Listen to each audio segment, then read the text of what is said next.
Kia ora, I'm Nicola McConnell, and with Kathy Bartley, I'm one of the organisers of the Outstanding New Zealand Food Producer Awards.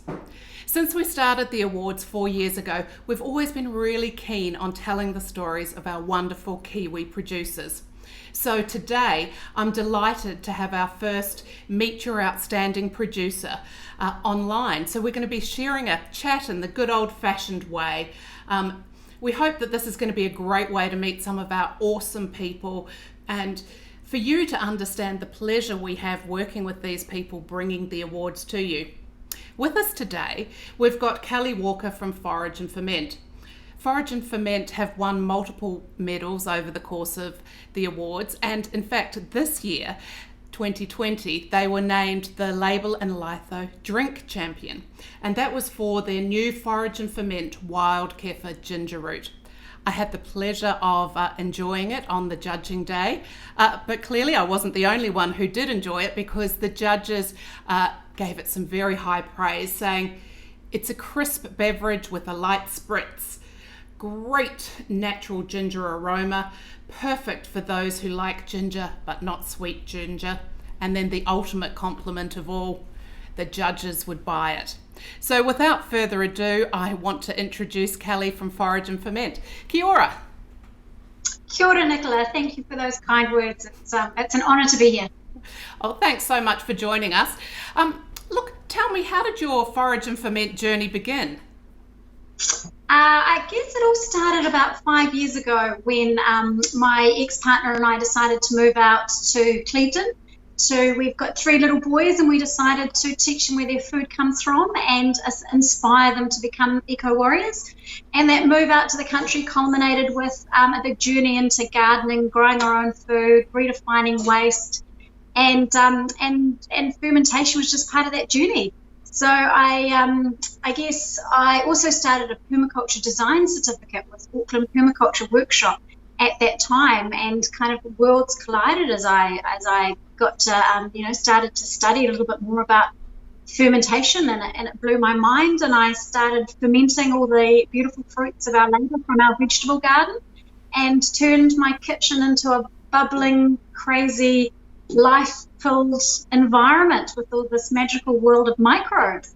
And we started enjoying sourdough and kefir and kraut, and hence, I was bitten by the fermentation bugs. So it was actually your krauts in the first couple of years that won awards with us, and I picked up one today when I was out shopping, and I could see the medal on it. So I think this was a winner from 2019, and if I'm not mistaken, your first, you might have won gold in 2018 as well as the Champions Award this year. That's right. The awards have been incredibly kind to us, and provided some wonderful validation, which is fabulous when you're a little small startup. Absolutely. So when you were that little small startup, I've read the blog on your website, and I understand you got to actually meet one of not just your fermentation heroes, but like he's a world-leading legend, isn't he? Sandor Katz, is it? Absolutely. And I just go back a little bit and say we still are a very small little startup. I don't think things have changed much on that front. But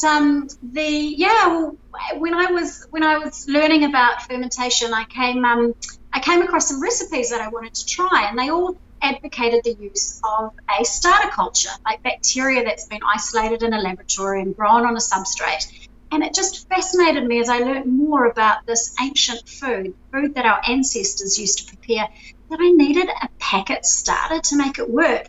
And so I started researching about fermentation and why couldn't I started with sauerkraut. It's a really wonderful gateway ferment to start with because it's so easy and it's so incredibly delicious.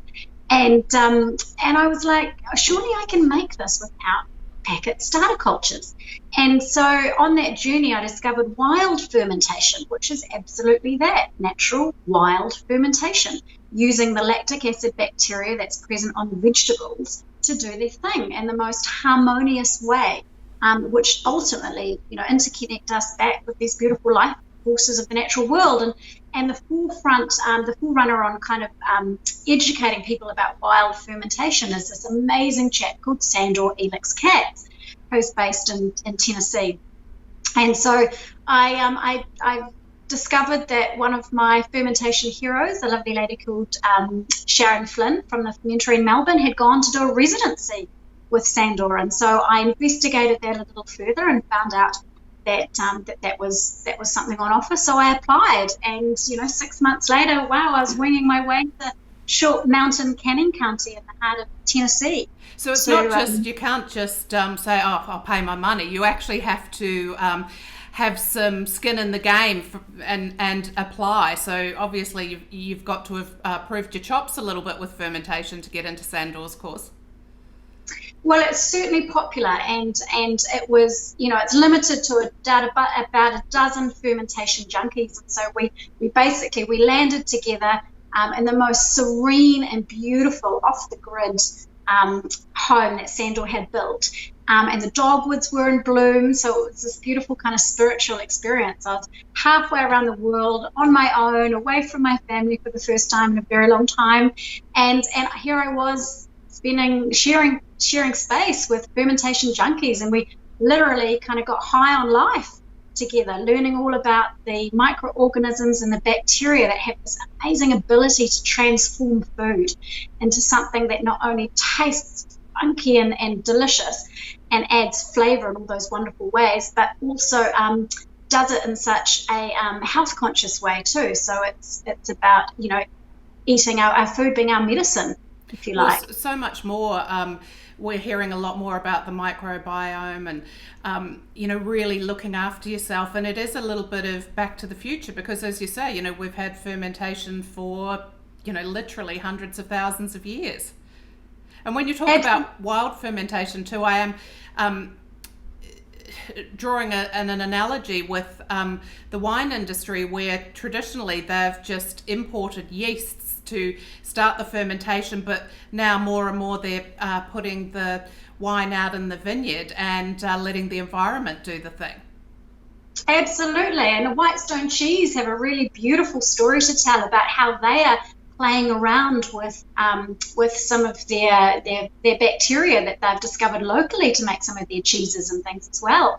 I think a farmer discovered a strain of bacteria that they were after. So there's some really beautiful local stories of fermentation happening that provide a real New Zealand taste, I think, a link back to the flavours of our land and our place here as well, which is helping to define, I think, a real New Zealand cuisine. So you went to Tennessee, you trained and learnt from Sandor in Tennessee. That's where the tea came from. And obviously the other people who were on the course. How did you bring that back and roll it all up into this beautiful brand, Forage and Ferment? Right. Well, I guess the brand had already kind of started at that stage, and that was just kind of letting the energy flow of what felt right, what we thought would sit well in the market, and how we could help. I guess by looking back, how we could adopt and adapt this oldest form of food preservation. It was sauerkraut that we focused on at that particular point in time. How we could adopt it and adapt it to a Kiwi palate, how we could make it relevant to today's lifestyle for New Zealanders. And so that the brand kind of had flowed, but I guess what I brought back was a greater understanding, a greater appreciation for the diversity of fermentation.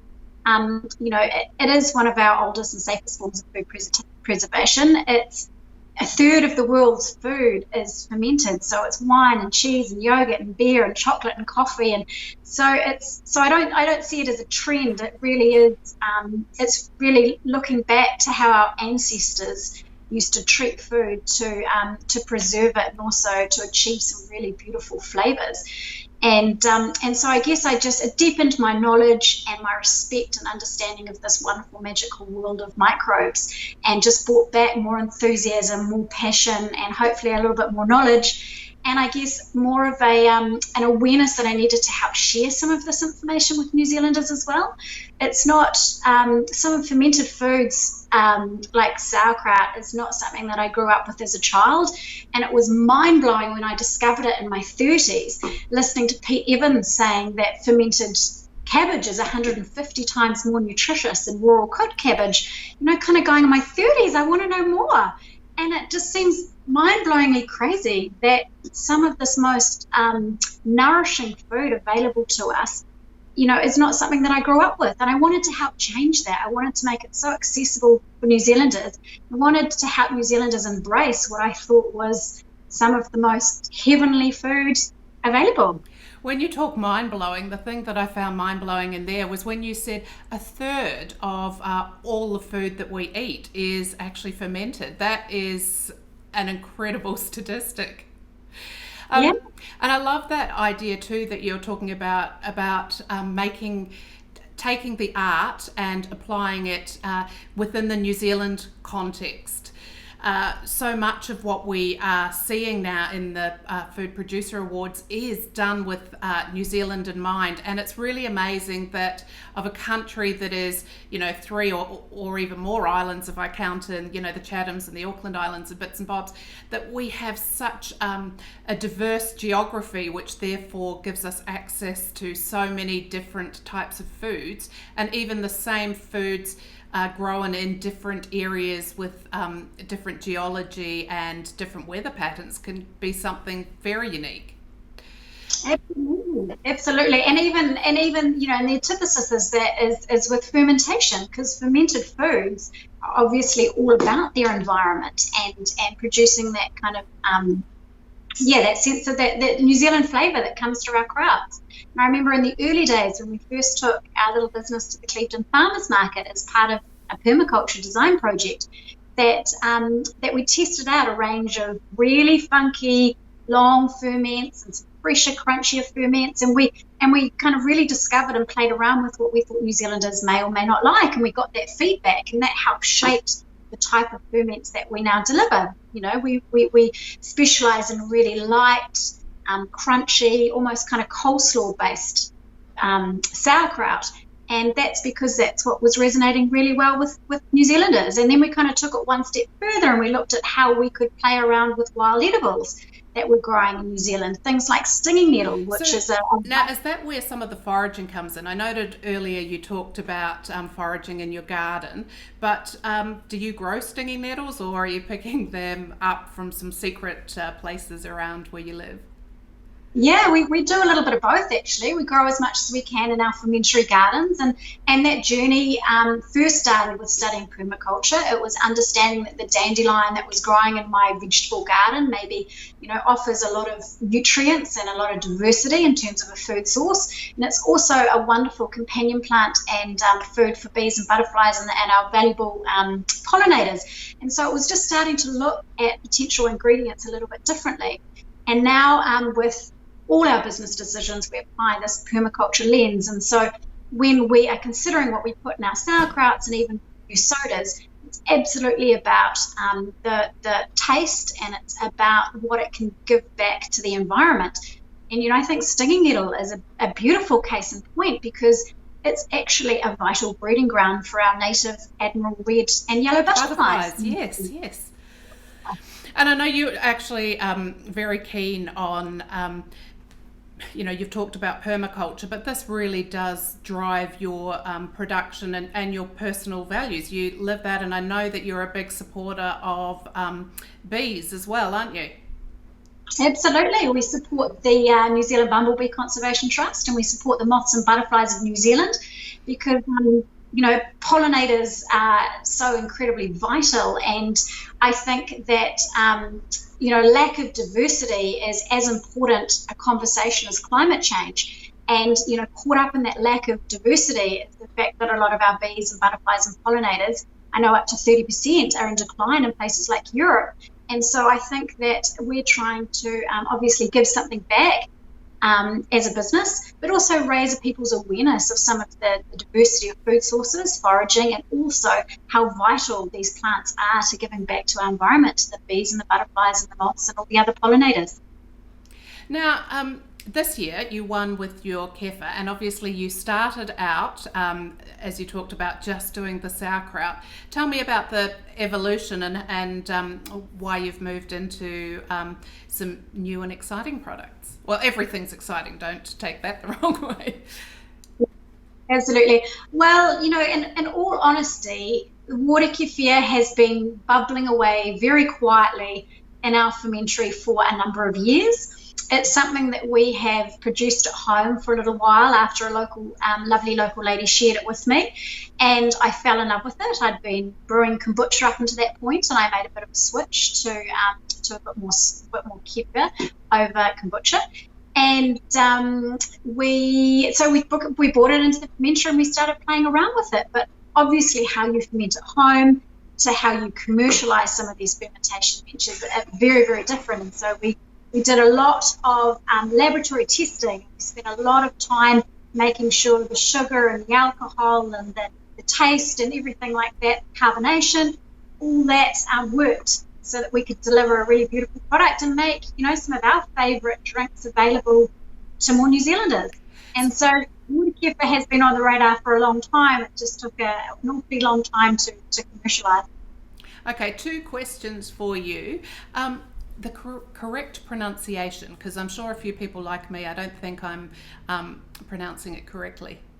Kefir? Yes, we call it water kefir. So I guess it's tomatoes. It probably doesn't matter how you say it as long as you're drinking it.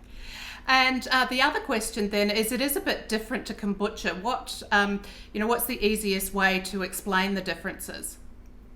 Yeah, I reckon the easiest way to understand it is they both use a SCOBY, which is an acronym for a symbiotic colony of bacteria and yeast, but they are a very different composition of bacteria and yeast. And so when you ferment kombucha, you are brewing an acetic acid product, which is beautiful, which is what gives you those lovely vinegary notes. Whereas water kefir, on the other hand, is a lactic acid bacteria ferment. So it would be probably, according to the research, probably a bit higher in probiotics, whereas your kombucha delivers kind of more enzymes. So we don't really see, one as a substitute for the other. We're really firm believers in increasing the amount of diversity and the amount of fermented products that you can have in your diet. So we enjoy both. Awesome. Now, for people throughout New Zealand, now you don't have to just be in Clevedon to get your products, do you? I did note actually that you talked about starting out at the farmers market. Are you still a Clevedon Village Farmers Market regular? Absolutely, because it's part of the food system that we absolutely believe in and that we want to support, and it's where we get so much fulfillment from spending time with customers and also all the other storeholders. So we're a big fan of the Clevedon Farmers Market. But you can find our products in about 60 other stores around New Zealand and also online. So during COVID, we did a pivot and put forward some online offerings. And one of the most popular has been our winter wellness box. And so you can get a range of some of our sauerkraut, some of our kimchi, some of our soda, and also some of our tonics, which is the juice or the brine left over from our kimchi and our sauerkraut making. Oh. So beautiful gut shots. So, you kind of got a whole box of goodies to keep you well over the winter. Yeah, who needs a flu shot when you can have something natural? Tell me, what's your favourite way to eat your kimchi? Favourite way? Kimchi. Well, we've got some recipes on our website actually, and one of my favourite ways to eat kimchi would be a beautiful recipe from a lovely lady called Christina Leon, who's very well known, and she does kimchi pancakes. And so I think kimchi pancakes, one of my favourite, but to be fair, kimchi is amazing with salmon, it's good with barbecue meats, it's great with beans and tofu, cheese, any fat. It's such a beautiful acid that cuts through fat in such a glorious way. So there's not many things that don't partner well with kimchi. That's just the sort of product that everyone needs. I did actually have a wee look.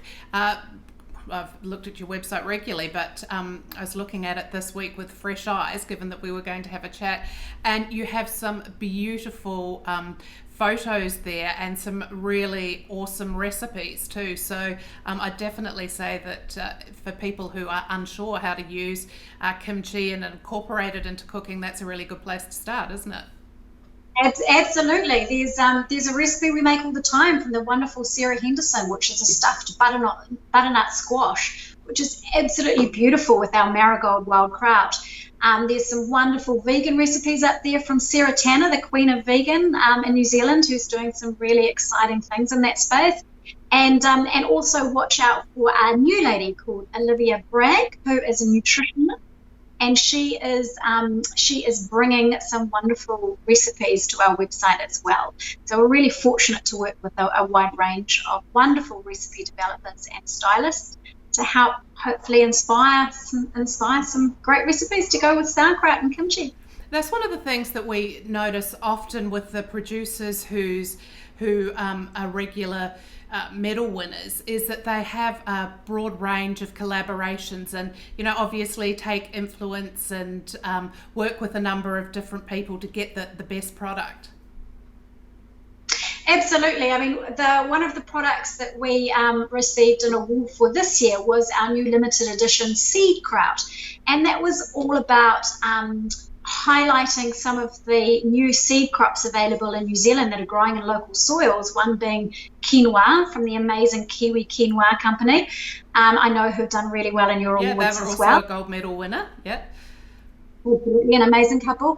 And also New Zealand Hemp Farm, who are now growing hemp in New Zealand. And so we took the quinoa from Kiwi Quinoa, we sprouted it, we mixed it with some beautiful New Zealand hemp hearts, and some cumin seeds and some caraway seeds, and we created this beautiful seedy kraut that is just delicious, but also I think contributes to that conversation around these new sustainable crops that are growing in New Zealand soil that I think, we do really well. New Zealand's really privileged to have, and the environment, benefit the environment as well.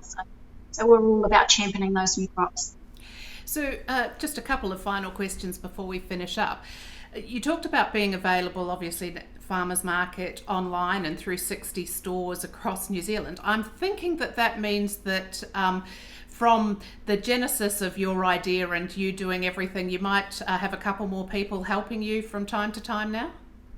I do. I'm very, very fortunate in the fact that I have a very competent and very understanding lady in the fermentary called Jen Horsford, who's actually sitting next to me right here. I should pull her into frame. Come and say hi, Jen. Come on.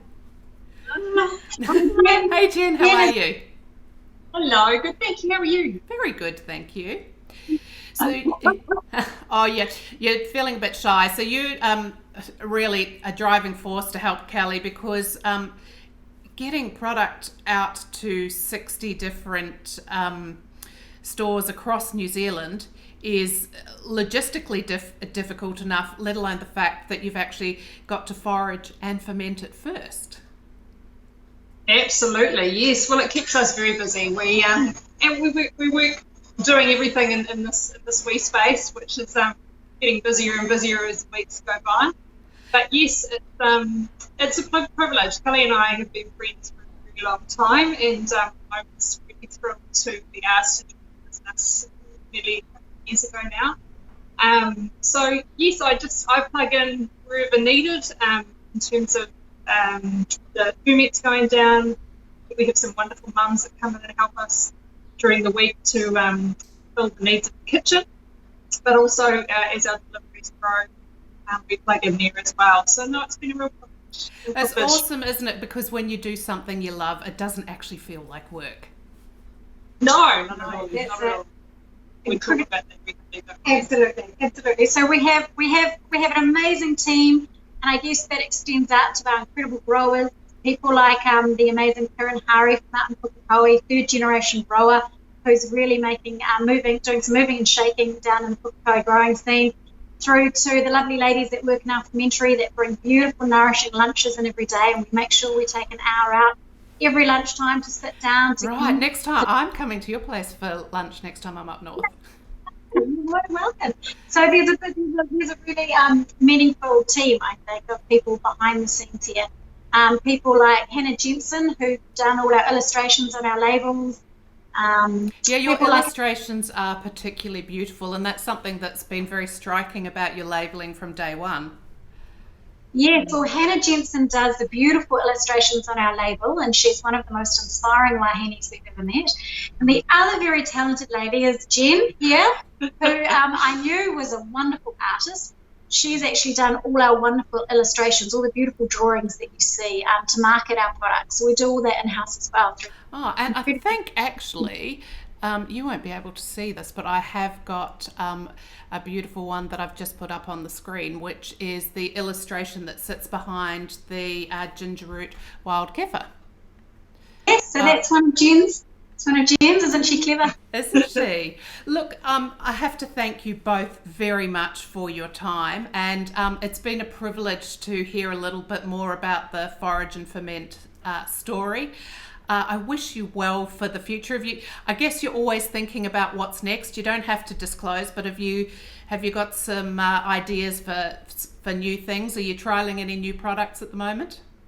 Yes, I think that's one area where we're not lacking is ideas, and we are always motivated to be creative and to have a play around. So yes, there's some exciting things we're working on that are in the pipeline that we hope to be able to launch initially on our website very soon. We've had an approach from an amazing customer who loved our product so much and is very clever in the e-commerce space, has worked with some of New Zealand's biggest companies. And he approached us and said, I don't see, you're not online, this is during COVID. And he said, can I help you get on Shopify? And so through him, his name's Ian Hendry, so I will give him a plug because he is passionate about helping other SMEs get online as well. So if there's anyone out there that needs to increase their e-commerce and needs some help with their e-commerce, certainly reach out to us and we'll put you in contact with Ian. But through Ian and through some work that he's now doing on our website, some more work he's doing on our website, we look forward to bringing some new products which we'll launch on our website first. Awesome. Well, look, thank you so much for your time. It's most appreciated. And as I say, I've loved hearing a little bit more about your story. And of course, people wanting to find out more, we will put a link under this interview. But also just Google Forage and Ferment and everything that they need will be on your website, along the beautiful illustrations and the wonderful recipes. And of course, now the e-commerce platform. So it's all there. I just want to say, thank you to those of you who have joined us for our first Meet Your Maker chat. We've loved bringing the story of Kelli and the Forage and Ferment team to you. Would really love some feedback. Let us know what other outstanding food producer stories you'd like to hear.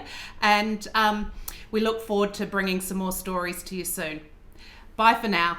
Thank you. Thank you.